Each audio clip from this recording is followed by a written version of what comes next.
Cap d'Agde is a small town located in the southwest of France and is one of the country's most attractive tourist destinations. Since 1973, the Nude beach in the area has been officially operational, and residents have adopted the habit of going nude in public places. This can be surprising for first-time visitors, but over time, they adapt to the custom. Cap d'Agde boasts a 2-kilometer nude beach, where visitors without clothes stand out. Tourists must adhere to the rules: no clothes and no photography. A security team constantly patrols the area to ensure safety. In France, nudity does not equate to indecency, and there is no law prohibiting women from going topless on beaches. During peak summer months, the town can host up to 400,000 tourists. Cap d'Agde is unique for offering nude banks, hair salons, eyewear shops, and even a nude supermarket. However, engaging in public sexual activity can result in imprisonment and fines of up to $22,000. Despite being known as the country of love and romance, France once had a law banning kissing at train stations.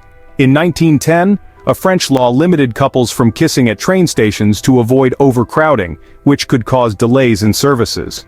The law wasn't strictly enforced and only applied to couples kissing excessively or for too long. Some stations even had designated areas for couples to express their affection. So, if you visit France and want to kiss your loved one at a train station, you don't need to worry too much. Just kiss lightly and quickly, or find a secluded spot for a more passionate embrace, while respecting the law and those around you. When visiting Paris, many tourists may notice the sight of homeless individuals in some areas of the capital and beggars on various subway platforms. According to the French National Institute of Statistics and Economic Studies, the number of adult homeless individuals in the Paris metropolitan area increased by 84% over a decade, beginning in 2014. Factors contributing to the rising homeless population include the financial crisis of 2008, the influx of migrants and refugees seeking refuge, and stagnant wages compared to rising housing costs.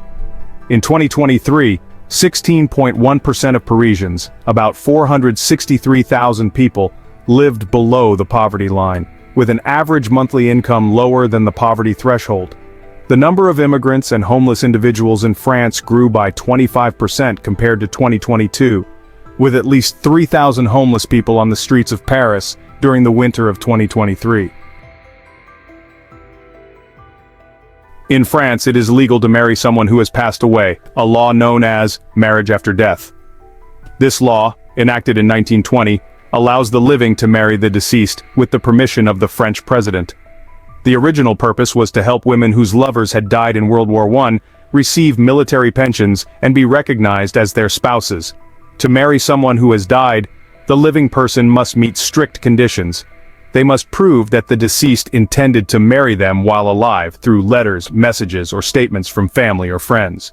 The living person must also obtain consent from the deceased's family. If the family objects, the marriage will not proceed. Finally, the living person must gain approval from the President of France. If all conditions are met, the marriage is legal, and the date of the deceased's death is considered the wedding day. The living person may carry the deceased's name and be referred to as their spouse, though they do not inherit the deceased's property.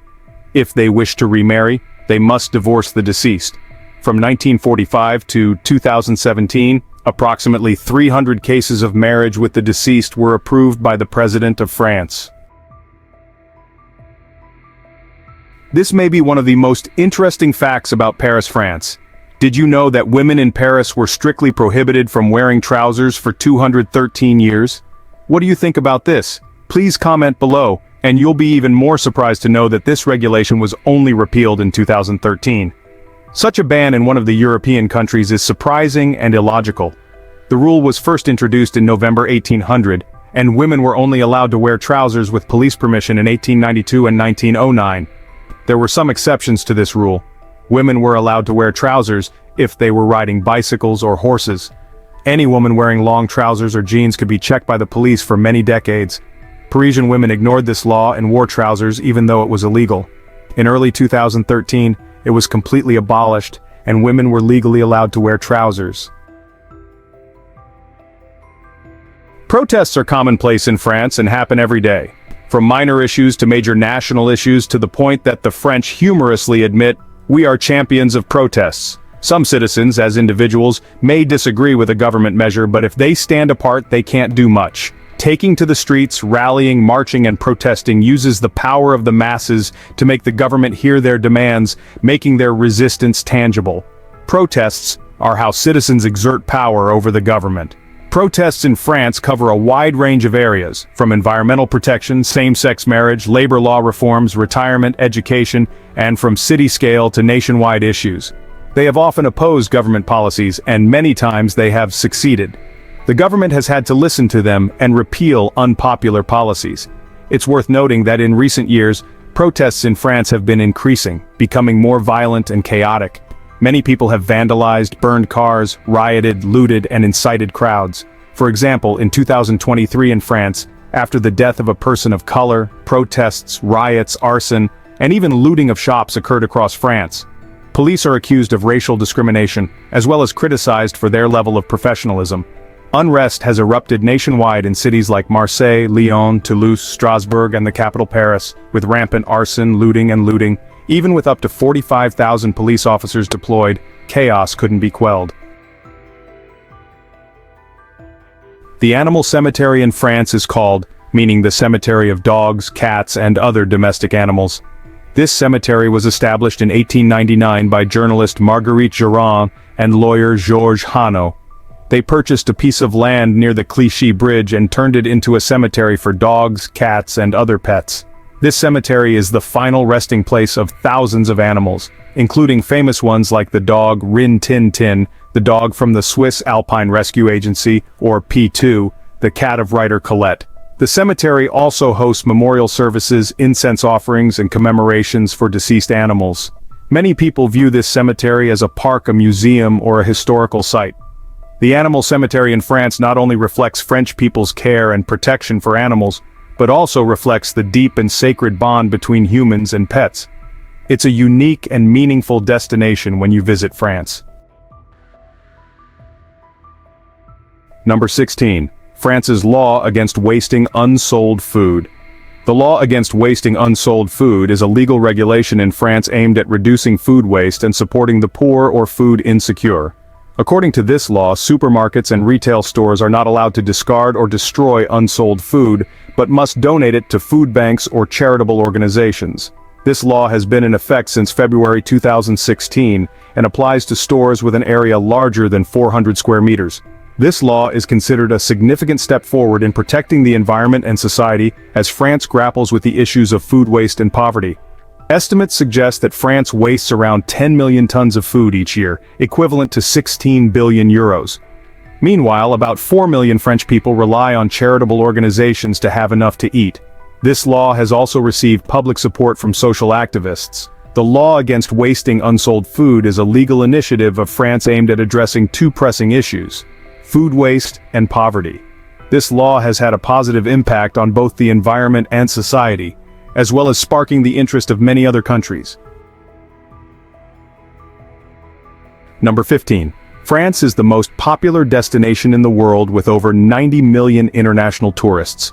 France is the most popular destination in the world. France has mountain vineyards, famous landmarks, and impressive coastlines, along with a winemaking heritage thousands of years old. But above all, France is chosen by many because from here, tourists can easily access other neighboring European countries.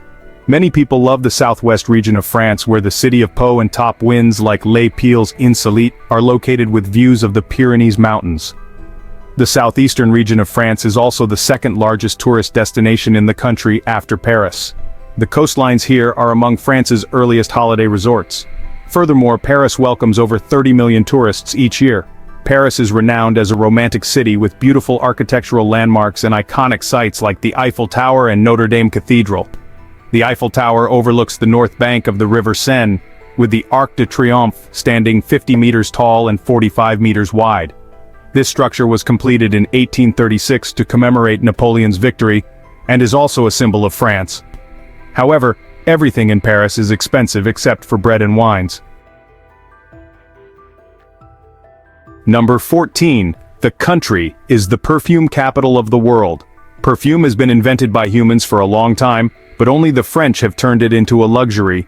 Since the 18th century, France has been known as a leading perfume-producing country, but it wasn't until the reign of Louis XVIII that perfume truly became a pastime of the upper class. Historical records indicate that the king would use a different perfume every day. Additionally, he turned his palace into a perfume palace where everything from objects to attendants had its own scent. The luxurious lifestyle of this perfume palace created a craze and had a profound influence on neighboring countries like England and Belgium. From then on, France began to promote and invest more in perfume manufacturing plants, and this industry developed remarkably, making France the world's largest perfume industrial country. Grasse is the most famous flower-growing town in France. Since perfume became a pastime of the upper class in France and Europe, Grasse has emerged as the world-famous perfume capital. This is where the most prestigious perfume brands in the world were born, such as Chanel with Chanel No. 5, Dior, Yves Laurent, Hermès, Lancôme, and Jean-Paul Gaultier. Do you like any perfumes from France? Please comment on your favorite fragrance below. Number 13. The country still maintains a pigeon mail army. Pigeon mail has long played an important role in military communication during wartime due to its ability to guide fast and loyal speed, so they are often used as military messengers. In France, this bird species has been widely used in World War I with about 30,000 pigeons. Today, although wars have passed along with more modern intelligent communication means, pigeons are no longer widely used in the military.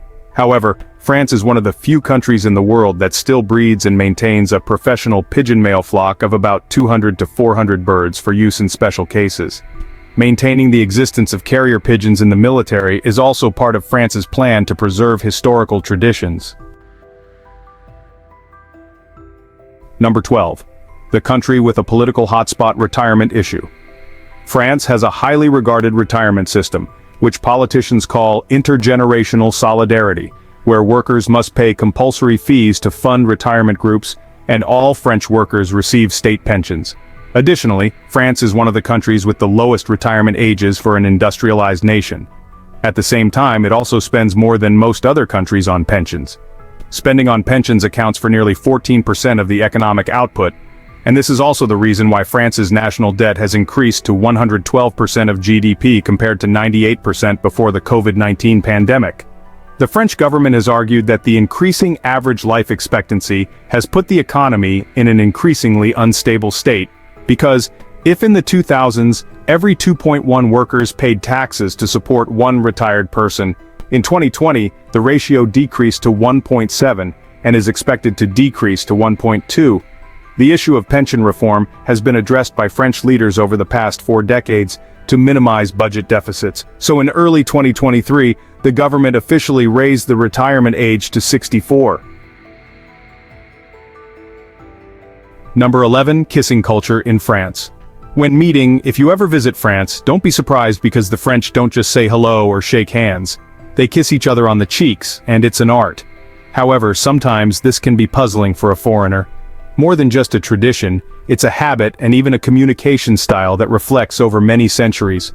From greetings, thank yous, birthday wishes, New Year's greetings, and farewells, the French kiss for everything and very frequently. The kiss is always a way to express affection and also to show that they consider someone familiar and trustworthy. Nowadays, kissing on the cheeks is a very normal action in communication. To kiss the French way, all you have to do is press your cheek against the other person's cheek, one side then the other, accompanied by the sound of the kiss. But be careful, the sound of the kiss must be subtle with no loud noise, and remember, lips should not touch the other person's skin. Number 10. The country still imposing colonial taxes on 14 African countries. Would you believe it that France still maintains colonial rule in Africa? And 14 countries in the Black Continent are still bound to France by the colonial agreement since 1961? This agreement includes countries like Benin, Burkina Faso, Guinea-Bissau, Ivory Coast, Mali, Niger, Senegal, Togo, Cameroon, Central African Republic, Chad, Congo, Equatorial Guinea, and Gabon. Currently, this agreement contains many provisions regarding French intervention and priorities in these countries.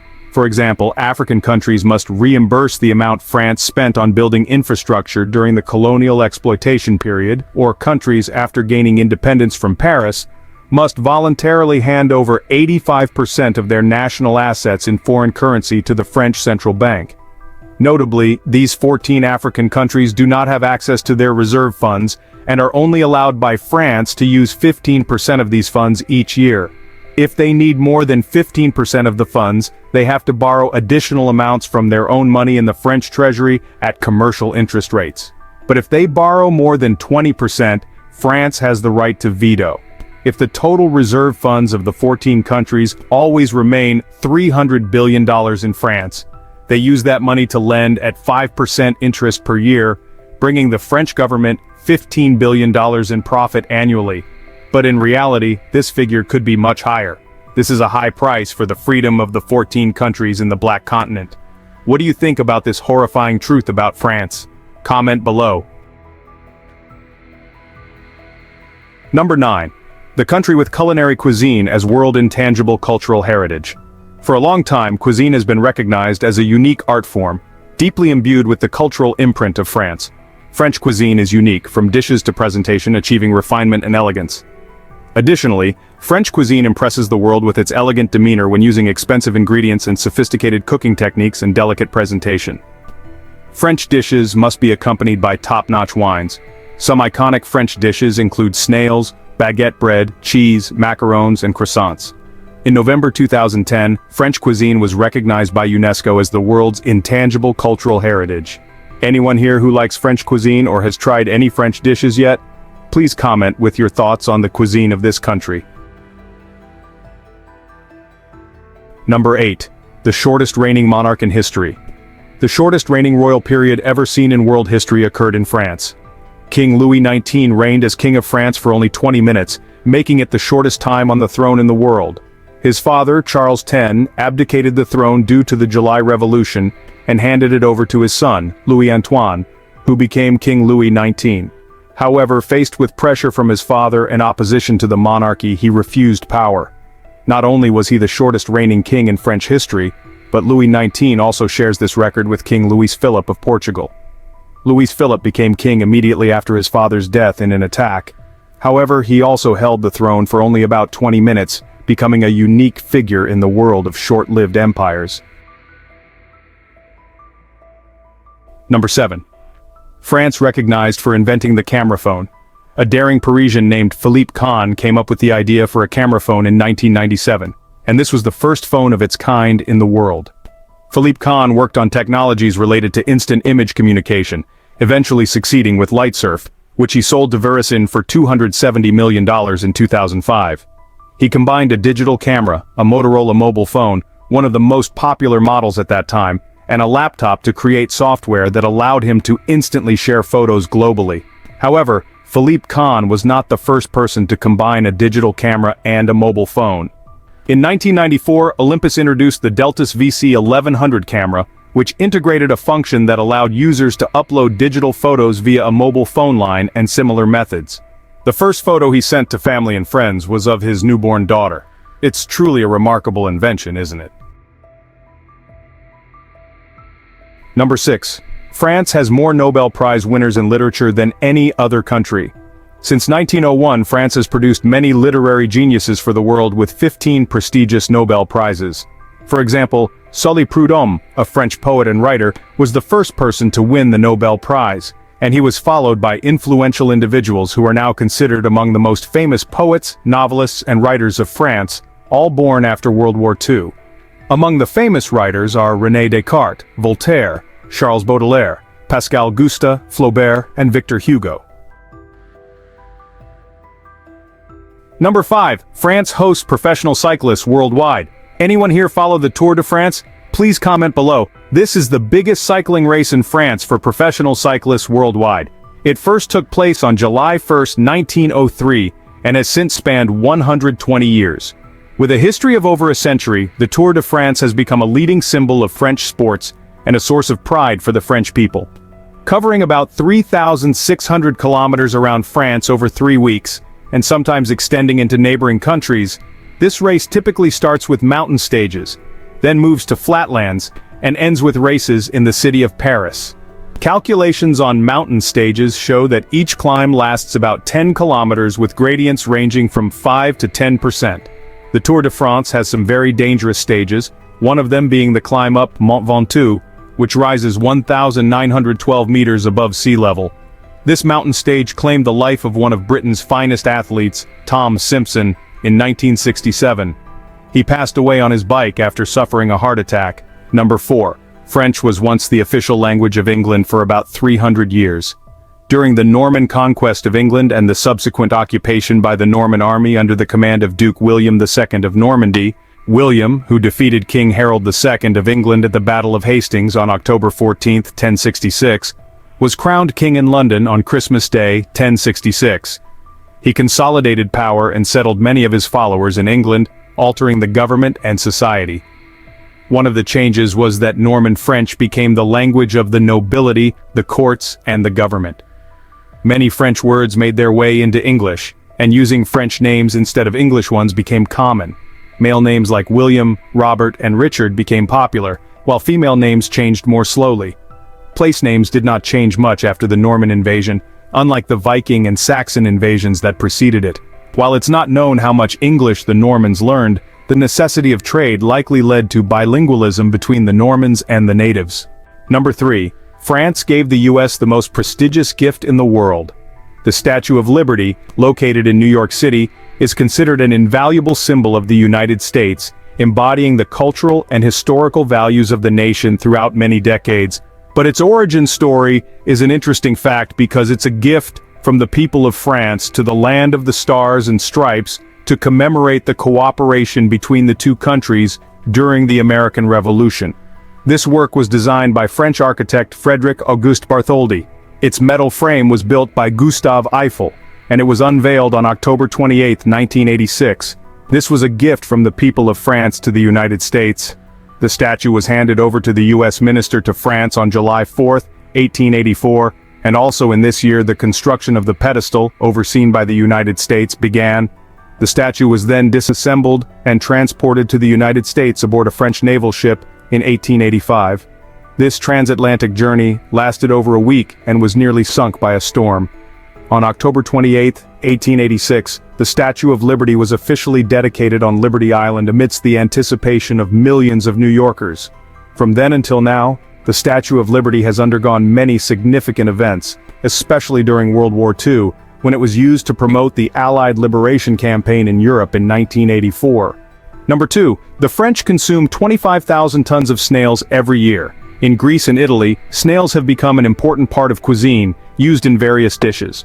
The French consume about 25,000 tons of snails each year, an impressive figure equivalent to 700 million snails. In the world there are 3 types of snails that are eaten, but in France only 2 are chosen. Snails are not only a unique dish but also a symbol of French culinary culture, often appearing on menus to attract the curiosity of tourists.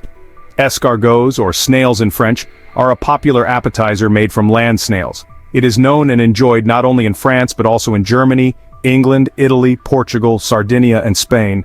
France enjoys snails like Roman snails, garden snails, and European snails, offering unique, appealing flavors with aromas of fish or chicken, sometimes combined with sauces reminiscent of mushrooms. They create an unforgettable culinary experience when you set foot in this country. Number 1. In France, you can eat a different type of cheese every day of the year. France produces over 1,600 different types of cheeses. Many different types are produced, such as soft cheese, blue cheese, hard cheese, and more.